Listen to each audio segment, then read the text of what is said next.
the son of President Museveni, the head of the Ugandan army. This is the son of President Museveni.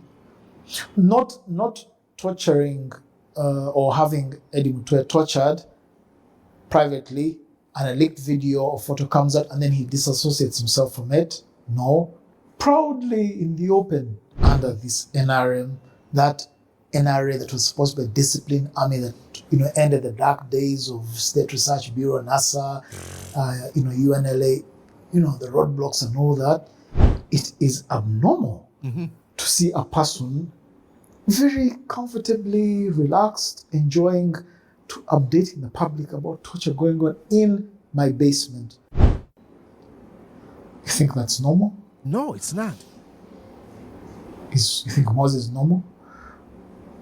Just like I said, what do you expect me to answer? I mean, just. It says, you think Muhoozi is normal? And I'm sure privately he has thought, what are other army officers thinking?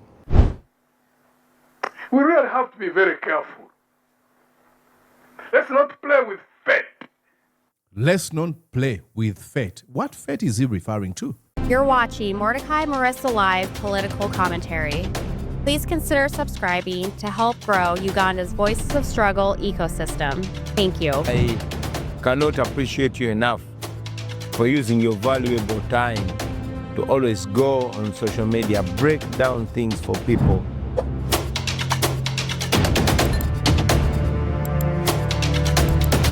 Our wide selection of Toyota certified used vehicles comes with surprises, but only the good kind.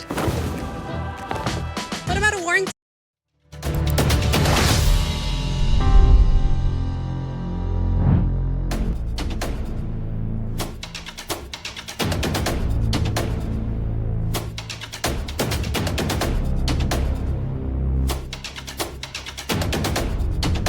Ready? Indeed. I hope you're having a wonderful time, ladies and gentlemen. I am the aforementioned Mordecai Marissa, and here we go. I guess you are ready. I guess you are. Let's do this, ladies and gentlemen. Now, ladies and gentlemen, veteran journalist, commentator, and photographer Timothy Kalyejira mysteriously disappeared for 4 days, leaving friends and followers wondering whether he had become the latest victim of the Museveni criminal regime to vanish without trace. When he finally resurfaced, the mystery took another dramatic turn. He had been in the hands of security operatives before being hauled before court. Imagine that.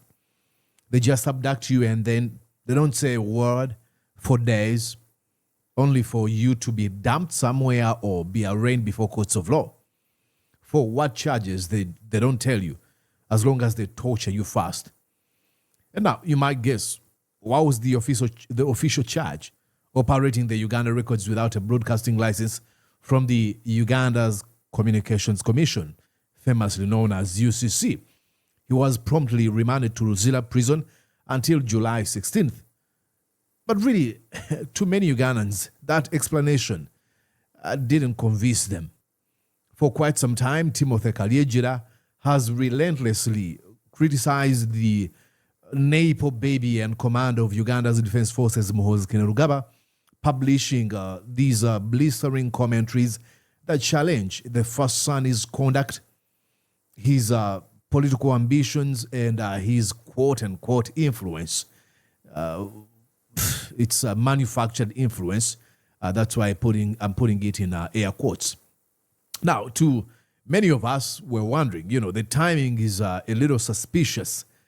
At this moment when we see the abduction of the likes of former mayor of Kampala, Elias Lukwago, and that's why they're asking, are these really charges of broadcasting real? Do they even carry any substance? Absolutely not. So the biggest question now is, why was he arrested? Well, we don't know. I don't want even to use the term arrested because it wasn't an official arrest. It was an abduction. I think I saw Bobi Wine actually announce when he finally resurfaced. This is what he said. If you want to read that with me, ladies and gentlemen, he said It turns out that journalist and media personality Tim Kalyegira, who has been missing, was actually abducted, held incommunicado, and is now being arraigned for charging simply because he's been outspoken about Museveni and his son's crimes. We got to this point because everyone thought that someone else would fix it. Hopefully everyone realizes the collective danger and the collective duty. Only then shall we be free. I mean, no one detected right there. Now, ladies and gentlemen, what I'm going to do here is I give you some of explosive commentaries that were coming from Timothy Kalyegira. And I pretty much believe these put him in a spotlight, and Muhoozi had him on a radar. Look, dictators and thugs and tyrants, these are fascists and despots, usually look at voices of reason and they go after them. They either buy them to join them, but they buy them off. I mean, they buy your intelligence, a thing that makes you unique, that, makes you their target. They want to diminish it by buying you. They give you money. Look at what they did to the likes of Andrew Mwenda, the likes of Alan Kasuja. The list is endless. So, and if they fail, or if they detect that you might not accept money, what they do, they resort to intimidation. If they cannot intimidate you, then they take it to another level, coercion and utter domination, either kill you, maim you, torture you, disappear you, name it, abduct you, and keep you in prison for years. Now, Timothy Kalyegira is one of the voices of reason. I'm going to go on and play you here when he was really speechless. He was being questioned about what his comments regarding the abduction of Bobby Wine's bodyguard, Eddie Mutwe, and his torture at the orders of none other than Muhoozi Kainerugaba, who gloated in those actions. Listen to the cogent, the cohesive, and the coherent Timothy Kalyegira. The torture of Robert Chagulanyi's bodyguard, Eddie Mutwe, Eddie Sebufo, the CDF posting his picture without a beard, him appearing to be battered and broken, he's brought in court. Give me your thoughts through that. That torture, and the CDF comes out to say, we are just getting started. We're teaching him Runyankore in a basement. I mean, and I'm sorry to pause here. That's sociopath on steroids. As I said, if you're a normal person, psychologically, you're a reasonable person. If you know Uganda's history, if you know what the NRM says they went to the bush in 1981 to fight, if you know all this about Uganda, what would you expect me to answer you? The son of President Museveni, the head of the Ugandan army, under this NRM, that NRA that was supposed to be a disciplined army that ended the dark days of State Research Bureau, NASA, UNLA, the roadblocks and all that.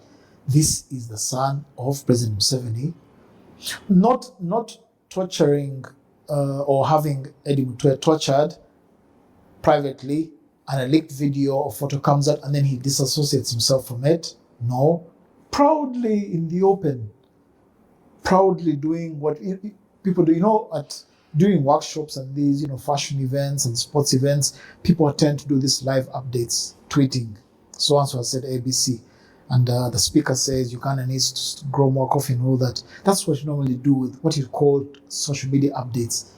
It is abnormal to see a person very comfortably relaxed, enjoying to updating the public about torture going on in my basement. Not in Kireka, facilities, not somewhere at the SFC or CMI facilities, in my basement. So that's either in his office or in his home. And that he's proudly letting us know and enjoying the details. In fact, now he's just gone to make me tea. In fact, now I'm told this morning he woke up and I don't know, he's now urinating endlessly. You ever heard of the Midnight Channel? This morning he woke up and I don't know, He's now urinating endlessly. Can you imagine? I mean, I want to look at his face, ladies and gentlemen. Look at his face. I'm going to have to go back here. I want to show you his face. Look at his face right there.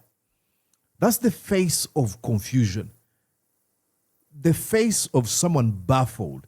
The face who cannot put into words of how they feel. Is he confused? Is he disturbed? Is he sad? Is he angry? I mean, it is a combination of everything I mentioned and more.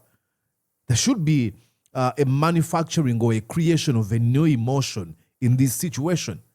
Who does that? Who does that? You know, even when we were kids, we had no much knowledge about empathy or sympathy or kindness. But even when you fought with your friend and probably end up bruising them or leaving them with a very bad injury or wound, you would end up, feeling sort of guilt and empathy. You would try to do something to bridge the gap between you folks. You would try to say sorry without even saying sorry. You'd want to use actions. If that's what our intelligence told us when we were kids, where is Moses? That you abduct people, take them in your quote-unquote basement, which is your torture dungeon, pluck out their fingers, electrocute them, torture them by using, they used with Kakwenza, they used, what are those stuff, where they would pull off his skin, and post the same on social media. The level of sociopathy and psychopathy is unfathomable. That's why he was being confused here. You think that's normal? No, it's not. You think Moses is normal? Just like I said, what do you expect me to answer? I mean, just... It says, you think Moses is normal? What do you want me to answer? Listen here. You think that's normal? No. You think Moses is normal? Nope. Just like I said, what do you expect me to answer? I mean, just ask anybody, do a sample anywhere. Start even from within the president's own family. Mm-hmm. That's what you're telling the world. Just think what the first lady is thinking about Muhoozi or Natasha or Patience or Diana, whoever. That's our brother. We, the family that presents itself as, a Christian military family, Christian soldiers who fought the good fight. We were God's blessing to Uganda to take the... Now, yeah, I want to disagree with him there. Look, that's a facade they want to wear. They know about the lawlessness and the criminality of Museveni. Museveni has this extremely violent rhetoric. We shall crush you. I'm the master of violence. I saw how Bobi Wine was treated. They beat him up really, really well. This is what he says on campaign trails. This is what he says on press conferences. This is what he says. He's a violent man. They use religion as a weapon. They do not care. So I hope we do not separate Natasha, Patience Rwabuogo, Janet Katara Museveni. We don't divorce them from the actions that are being endorsed and sanctioned by Museveni. They know. Like I've seen folks in Uganda, some of them trying to be like, as Muhoozi is doing all this, where is his dad? Hello? His dad is behind the actions of his son. Because Muhoozi didn't learn this out of the blue. He took the intentions of Museveni to their logical conclusions. If Museveni is going to buy off people by giving them $5 million each or 5 million shillings, then Muhoozi Kainerugaba says, okay, what else can I use to have the influence? I can actually intimidate them. What are some of the ways I can intimidate people? I'm going to abduct them, torture them, and do whatever I want. Museveni refers to himself as a modern day king. Muhoozi believes that he's a descendant of Jesus Christ. He's a Muchwezi and stuff that he says. So there's no difference between Museveni. Those are, Natasha, and they are the charlatans. I mean, Natasha is married to Edwin Karugire. Edwin Karugire is member of the Patriotic League of Uganda, headed by Muhoozi Kainerugaba. So you want to tell me that, Natasha doesn't know a group where her husband is member? Come on, let's not kid ourselves. Dark days behind us. That's what they present, a prayerful Christian military family. Prayerful, and that's what your son my bad. Prayerful, they are not. is tweeting proudly, openly, not, as I said, there's no attempt to say you're misquoting me. Why do you say torture? That wasn't torture. We just have him under detention. But no, he's happy to let you know. And those who say, sometimes when he tweets, those are just his bad jokes. He then goes online and says, you people who say I'm not serious about what I tweet, who make it seem like I mean what I say. Please don't misquote me. Those tweets are me. Please don't misunderstand what I'm saying. I tweet what I'm thinking. What else can anybody say? Mm-hmm. That's where Uganda's going to. What do you think goes through the president's mind when he sees these things? Uh-huh. The first thing being is a disciplinarian with his history of the NRA and discipline within the army. Well, I don't know if the NRM itself was as disciplined as they claim, but that's a whole other there were just a few people, not the entire thing. Story. If you go through the newspapers from 86, almost from day one after taking power, they began armed robberies and all these things, not to mention these attacks on Bank of Uganda, Kabale, UCB, Kabale, Fort Portal, Kilembe, to take money, when Uganda had been cut off after the 85 coup. But that aside, what's going through his mind? First, just the embarrassment. Mm-hmm. You remember when in 2022, when he had to apologize to the Kenyans, at Citizen TV, we apologize. He's a patriot, he's a Pan-Africanist. But no. He's not a patriot, he's not a Pan-African, he's the charlatan. Museveni is a charlatan. But look, even when Museveni apologized to Kenya, he didn't mean a thing. There's no embarrassment. Look, an embarrassment occurs to someone who has an emotion called shame. Museveni doesn't have it. Because when he apologized, quote unquote, apologized to Kenya, the following few days he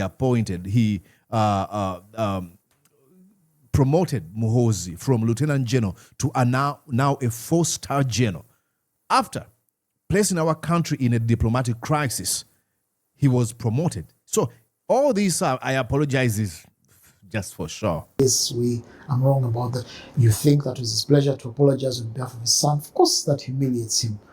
Then, being the commander-in-chief of the armed forces, just a statement or two on CBS FM by Brigadier Henry Tumukunde, and for 8 years he was under some kind of like house arrest. 1 or 2 statements by 1 or 2 people, and that's the end. And imagine what Museveni must be feeling. Imagine if that wasn't his son. Imagine if that was just some other army general, chief of defense forces, saying those things. Yeah, that's why he doesn't care, because if he really cared, they've always presented Museveni as, tough guy. Sabalwan is a tough guy, Museveni. Okay, let's see that toughness when it comes to disciplining his own son. Hey, Spectrum Internet customers. Want to save $1,000? Switch 2 mobile service lines to Spectrum. His own son. Or firing him. Why don't we see that? So he's okay with what Muhoozi is doing.